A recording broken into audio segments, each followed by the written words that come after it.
Begin with something that I consider kind of a prayer in these days and times because of the way the world is, because of Syria, because of so many things.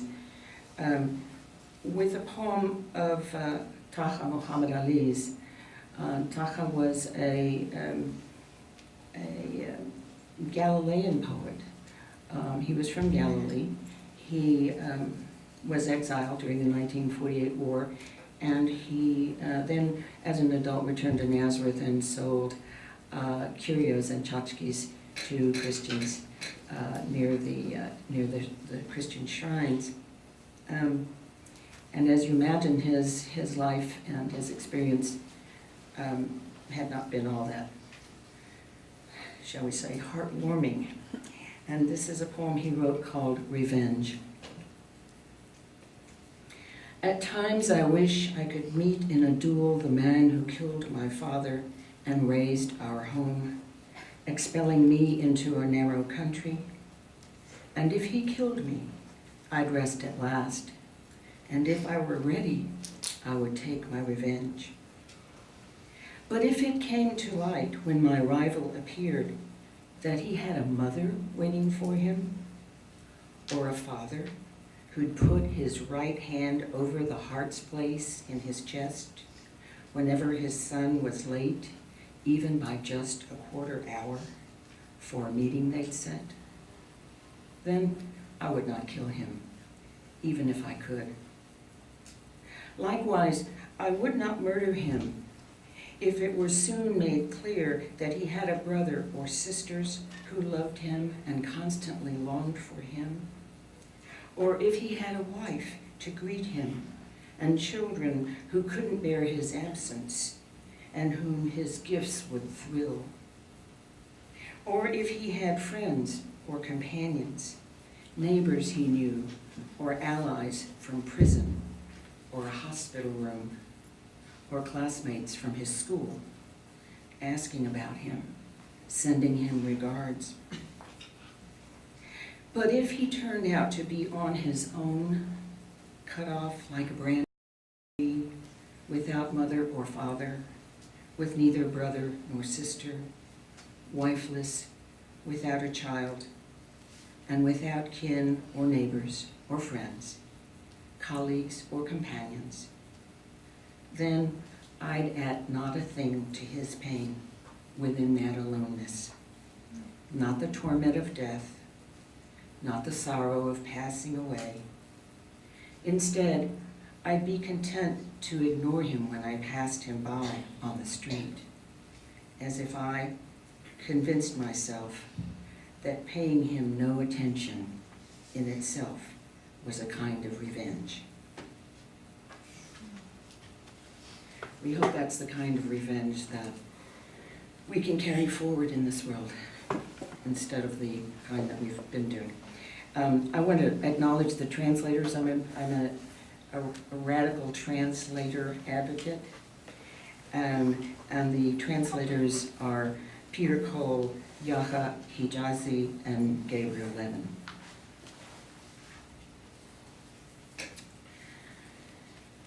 So I'm going to start with a couple of poems from this book, from Again for the First Time. This poem is, as AJ mentioned, I do a lot of work with resilience because I believe, good heavens, do we need it? So this is a kind of resilience poem and also a kind of poetics. It's called Listen Querido, They're Playing Our Song, or Summer Ritual with a Poet Friend. You arrive every year with the worst heat, always on one of those killer days when dogs won't come out from under cars after 9 in the morning. And even the neighborhood madman leaves off his battle with the gods and stands mostly in the thin shade of a phone pole with his arms folded and staring straight ahead.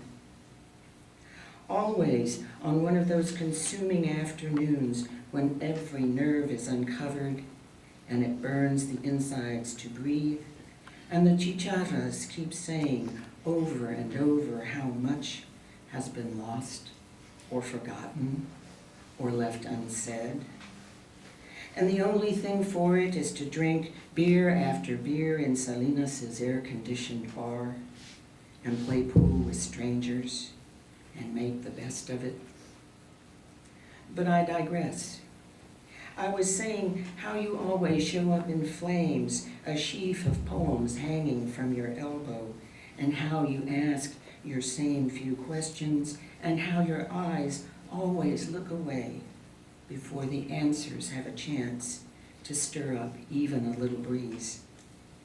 Always nervous, always a little fearful, as though the heat might want to make an example of us for our attempts to master the spaces between feeling as well as feeling itself, as though we had not had years of practice with holding our hearts in the fire and at the last minute snatching them back.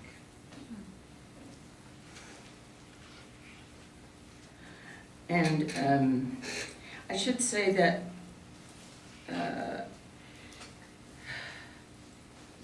I grew up in a trilingual household, and that does things to your ear.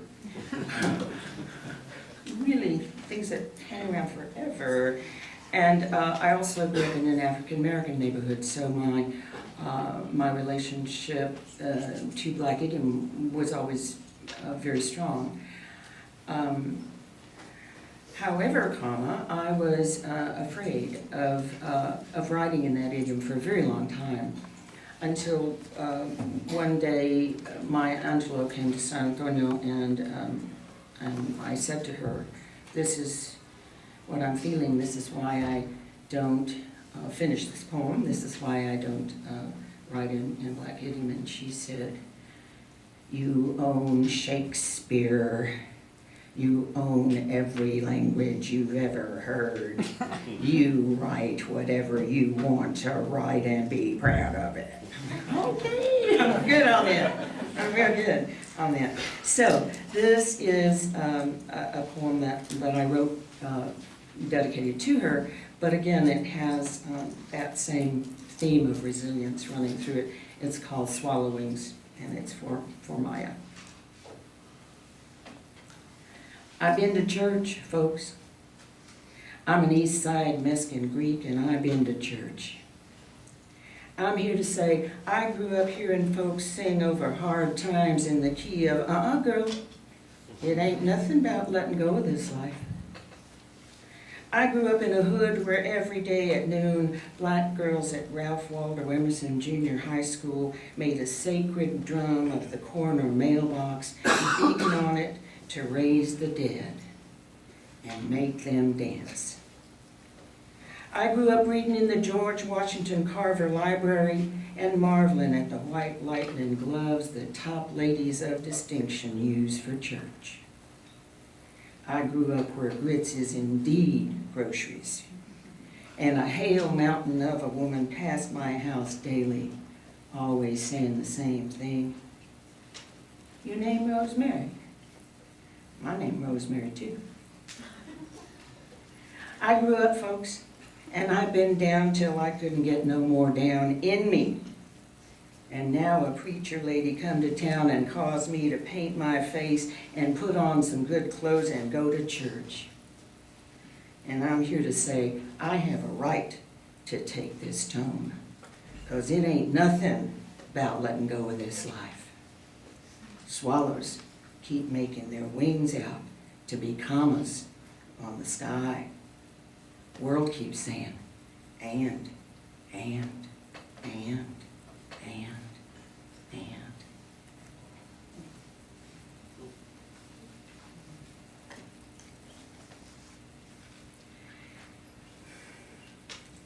I believe that I will move into manuscript for a minute.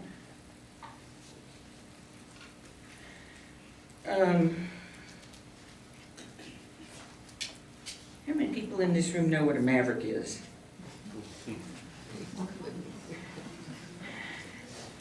Well, you know, in San Antonio, we have mavericks. Real ones, named Maverick. And it is said that they're all crazy, and that might be true too. But Maury Maverick, Jr., who was one of my mentors, was one of the greatest human beings I've ever known. And he, in his later years, decided that he owned everyone's yard. And so he would go around and just come into your yard and plant things. Because he could. And so Maury left us, I want to say about 10 years ago now. And I had written this poem for him many years before, but hadn't finished it. So I finished it shortly after he died.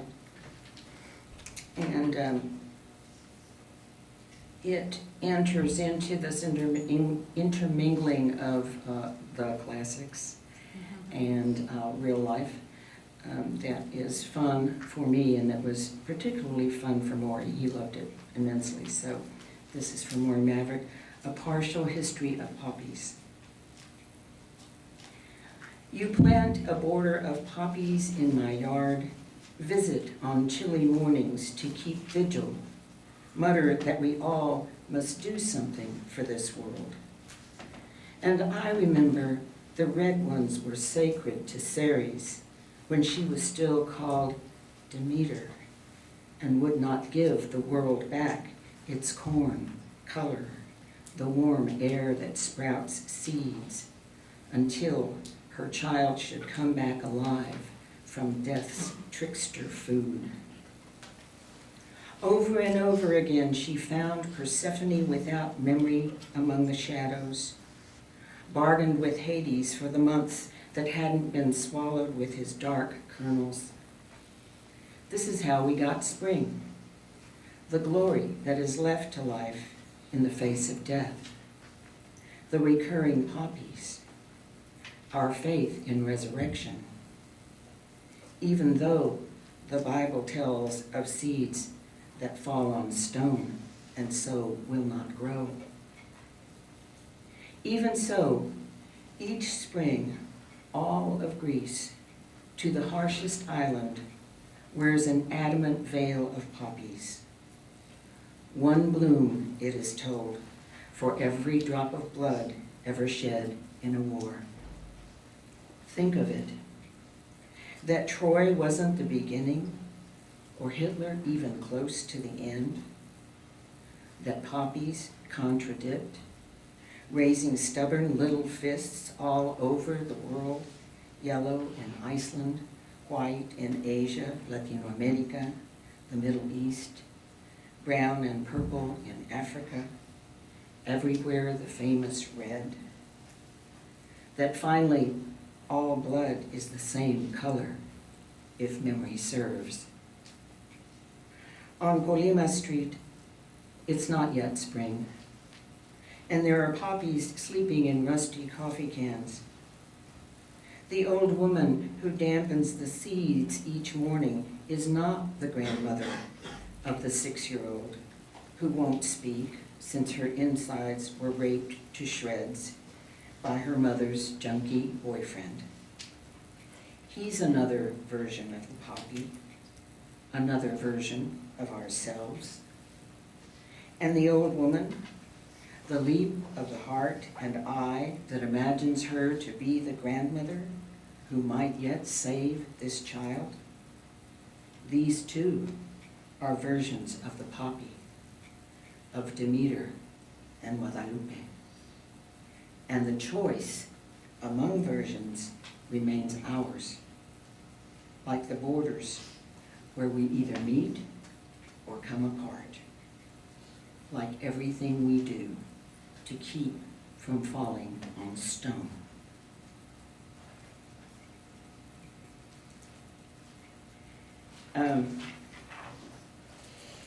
I like to lighten up every once in a while because I am sometimes accused of having a little bit of a dark bent. I don't know why that is. It just astounds me every time. I'm going to read you a found poem. I live in the Bay Area, San Francisco Bay Area. Let's not be obnoxious and say the Bay Area, as though we would say, like they say, the university, and they mean Austin. I lived there for 16 years, and there is a place in the north of the county where I live, San Mateo County, that had a huge influx of Texans during the Dust Bowl. They went there and they stayed, and they still have their Texas accents. You just wonder how they do that, but they do. And I overheard this just as you're going to hear it in John's coffee shop in Redwood City, California, one morning. By the way, I think for all you writers, eavesdropping is the most important skill you have. Men with food. What's left in the pan after you cook a turkey? You take and cook that down till you got nothing but grease and the bits of turkey. Add you some milk and keep that flame real low. Then add you a can of them golden mushrooms. Put that all on some white rice with a lot of pepper, and you got you some good eating. Charge you $5 a plate for that in a restaurant. You can't get good cornbread anywhere. Get the box of meal and go by it, just like it says. But use 1/3 of the oil and half or none of that sugar. Drop that in a cast iron skillet and put the whole thing in the oven. You don't wash them skillets, just wipe them down with a paper towel. My dad won't eat that Mexican stuff. So this old girl he's married to takes and fries a tortilla, slaps some meat and beans in there, and calls it beef and bean roll-ups. He don't know the damn difference.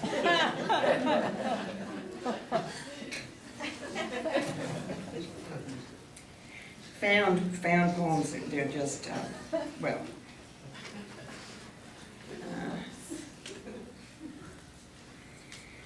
Well, let's see here. I believe I will go back into a manuscript and read you my imagined moment of Jorge Luis Borges' childhood. It has an epigraph from Borges, of course. As a boy, I used to marvel that the letters in a closed book did not get scrambled and lost overnight. And it's called Young Borges Discovers the Unpromised Future. The small fountain where later in the morning pewter speckled sparrows will bathe emerges now with the imprecise light of dawn. Masterfully carved to pass for a tree stump, it could fool the boy standing spellbound in El Jardín. But he knows the garden, knows too his Papa Grande would not have left a common stump in this favorite little clearing where the 3 gravel paths intersect. The others have left the boy alone, that is, in the care of strangers, and gone away in several carriages, black ribbons. They have explained nothing, as happens so often with children at such times. At another fork in the path, a whip-tailed lizard wrenches free of the last of her old skin, as if discarding formal gloves. Scrambles out of the yellow clay urn where she has labored through the night. Loses herself in deep, cool ivy, leaving behind an isinglass shimmer. Translucent imprint of her life this far. Holes behind which her eyes darted and tongue flicked only last sunset. Left foreleg with its perfect little fingers torn from the otherwise whole. Notice the boy has come out in his white nightshirt and barefoot, so enthralled at the growing light, the last stars. He drags an index finger through a sheen of dew on a green metal table, marvels as the color deepens under his touch. Jorge Luis, he writes, luz enorme, papa grande. The boy remembers well the only three things that are certain. As they studied a map of Japan, or the grandfather's precise renderings of insects, Papa Grande would say, no se te olviden estas tres cosas. We all have a past. We are all here now. One day, we will all be gone. No future is promised, so every moment is a gift. Nunca se te olvide. The boy is only 7. It is 1906. The several carriages rattle back into the yard. His mother, weeping, gazes somewhere past him. There will be milanesas for lunch, the best red wine, cranberry juice for the children. The boy spends the afternoon in Papa Grande's library, peering through the lizard's skin, how it clarifies, yet also clouds all he sees. There he watches the whole world, black carriages, red wine, street dances, wars, loves found and lost, the poor, even false maps of the universe. Each second that has ever been, and then the garden just hours ago. A boy in white nightshirt writing what he knows. Yellow clay, within the perfect circle of a lizard simultaneously swallowing its tail and shedding its skin. La luz enorme of the eternal present, and within that, the wide, unpromised future. What his grandfather had meant. Sadness has touched and will never leave the boy, but neither will this pure, cell-quaking joy. Notice he wraps the pearly skin in library tissue, in a flat box of royal blue velvet, the precise shade of which he will call up often toward the end of his long life, when he will have been blind for almost 40 years. An inborn, progressive blindness, milky, like the view through a lizard's shed skin, or countless dawns in the garden with Papa Grande for the detailed miracle of first light. Their endless debate over a fabled point containing all points, a moment simultaneously holding all moments, a lucky coin hidden under the stairs in the pink stucco house of an acquaintance in Garay Street.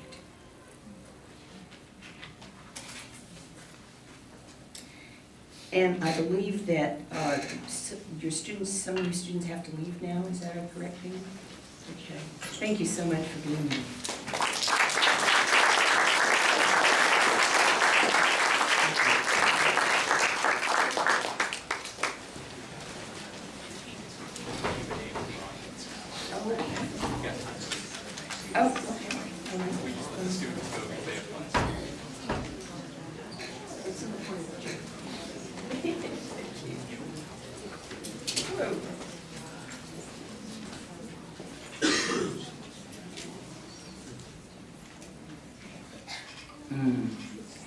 I have to say that it makes me very happy to see a dear old friend, Beverly Lowry, here. We haven't seen one another for quite some time. And I have a poem dedicated to her, but I don't have it with me, so. So too darn bad. I wanted to talk a little bit about this book. This is a chapbook, as you can see, not a complete collection, and it's newer work. I hesitate to say new work because it takes me so long to complete things that by the time it gets into a book, it may be a long time. Anyway, this is handmade paper with letterpress, beautiful letterpress image of the Cretan Labyrinth. That is an obsession of mine. All labyrinths are obsessions of mine, but the Cretan Labyrinth particularly. And a friend of mine who died last year was a stitchery artist, and she did this particular image that you see in stitchery, which I have to tell you is not, you look at it and you cannot believe that anybody could make a stitch that tiny. It's very scary. But at any rate, her name is Yvonne Seiler-Lifshutz, and this is, I believe, the first time that her work has ever been seen publicly by just a lot of folk, because she was very, she just did that for family and friends, and she didn't show it. As far as I know, she never had an exhibition in her very wonderful long life, so I like to honor that in her. Do people have questions? I'll start. Were you prompted?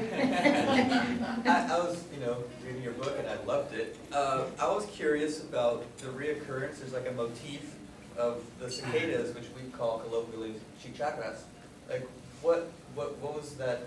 Why is that such a motif in several of the poems? They don't shut up. That's about as great as an answer I could ever ask for. Well, as I've explained, I have a very confused ear.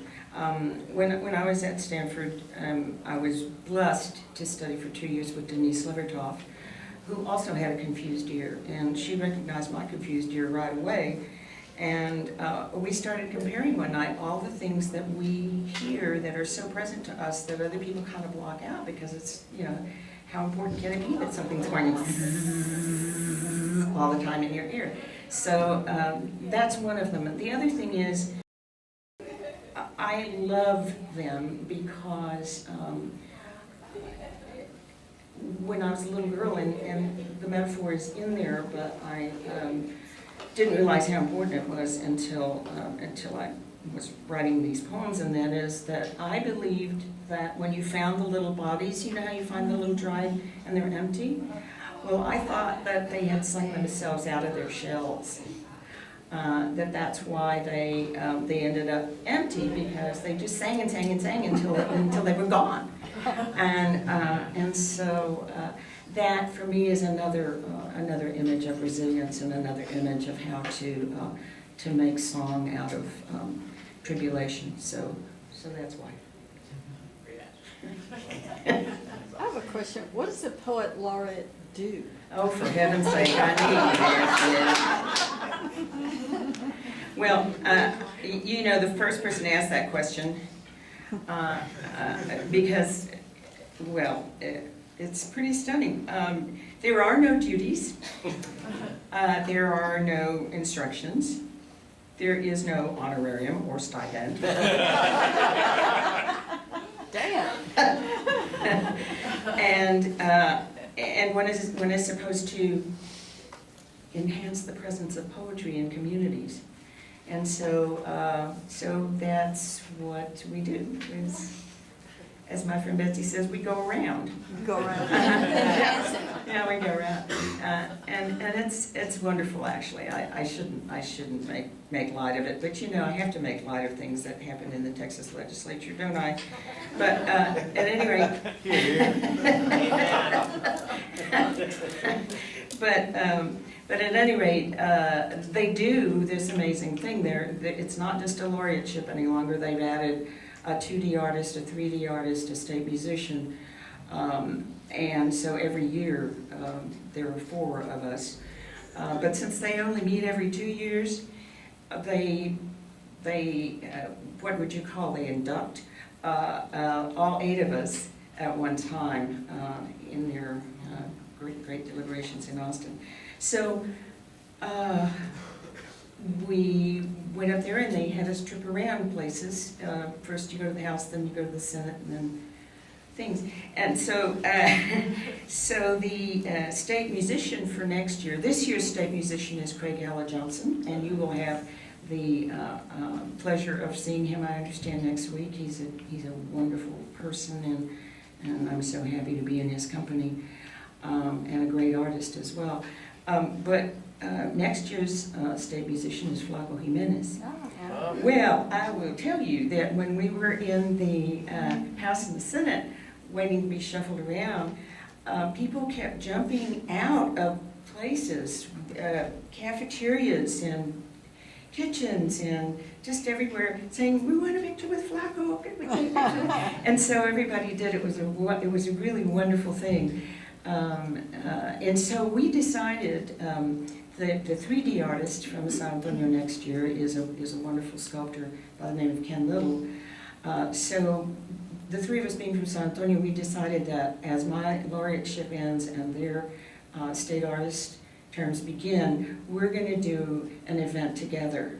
Now, I'm just telling you that this is not a usual thing. Ken has been known to saw trees, and Flaco, of course, does what Flaco does, and, well, you just heard what I do. So how we're going to make this into something cohesive in any way is going to be interesting. But that we're inventing this, you see, as we go along. This whole sounds wonderful. Yeah.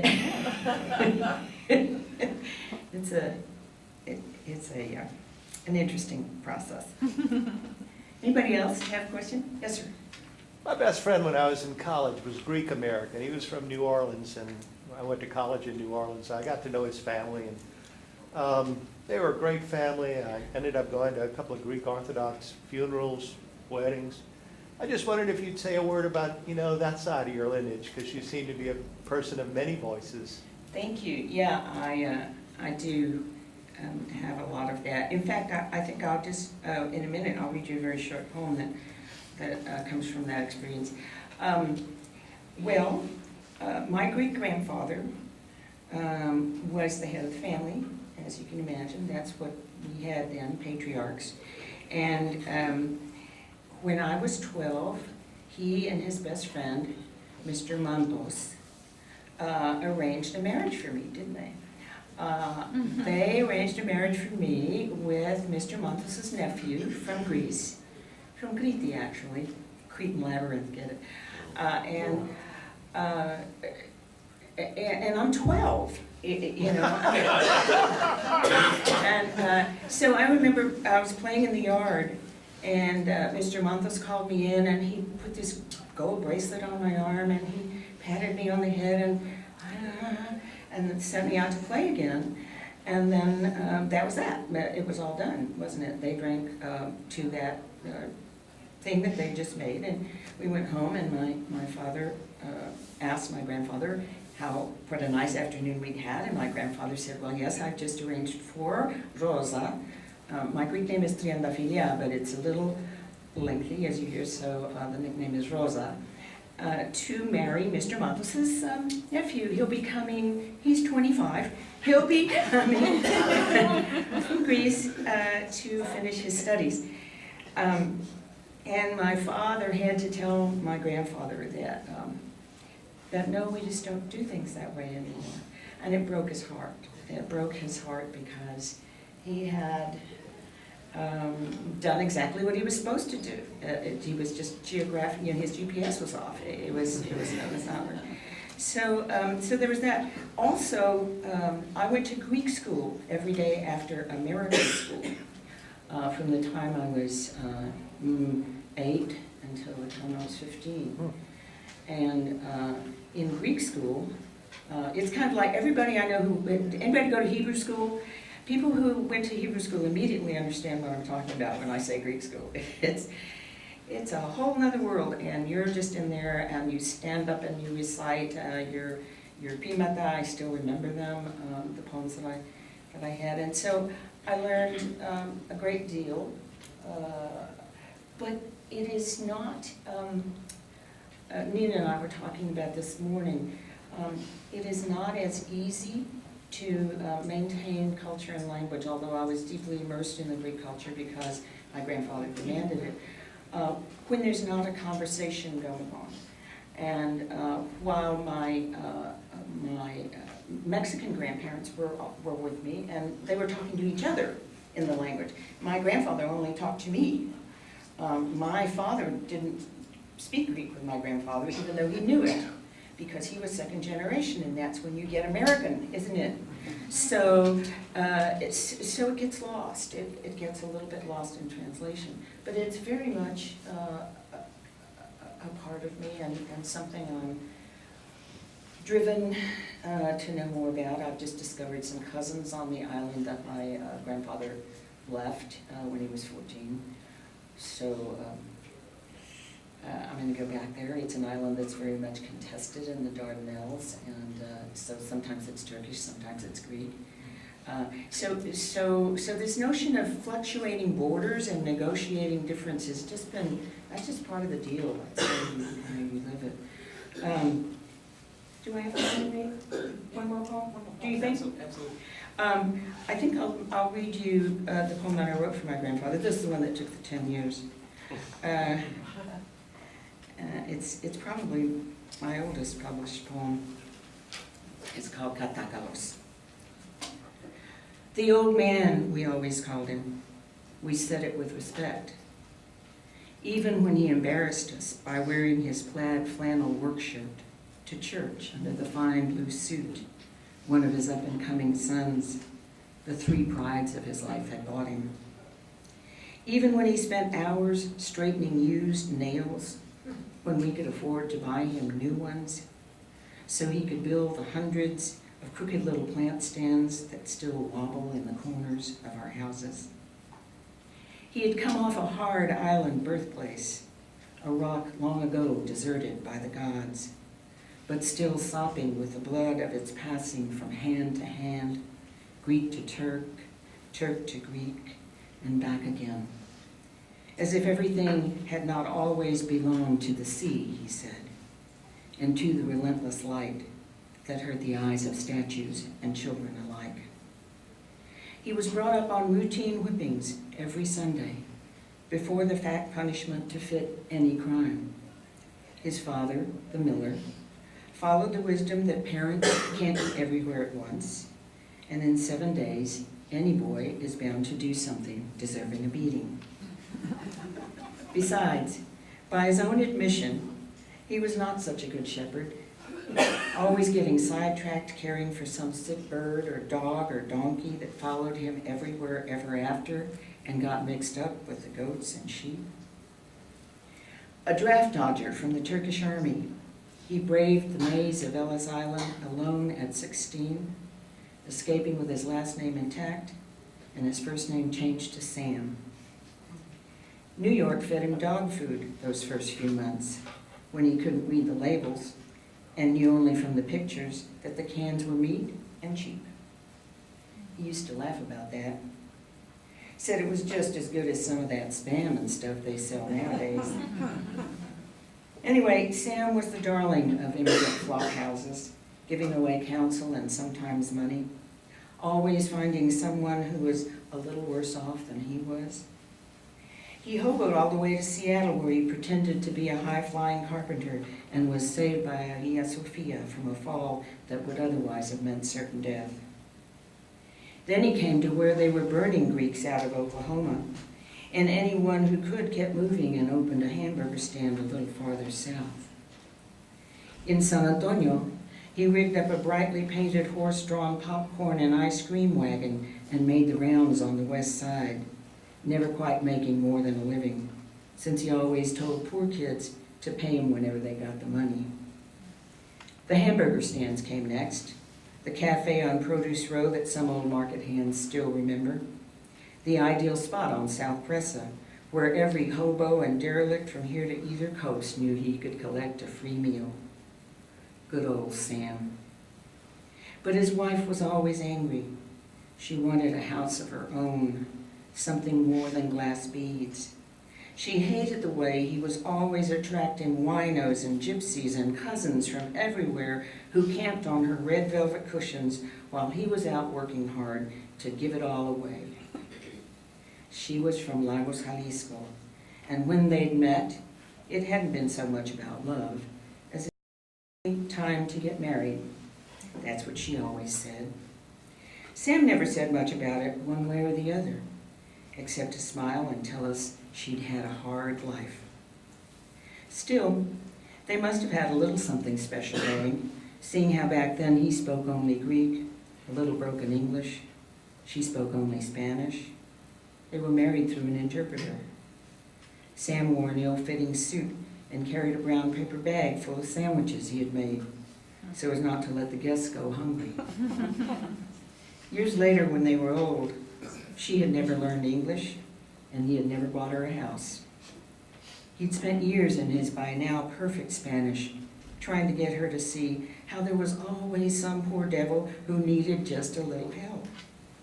When she complained the loudest, he'd just listen patiently and went about setting out his sugar water in bottle caps to feed the ants. A smiling survivor, a fat, soft heart. The old man. We still say it with respect.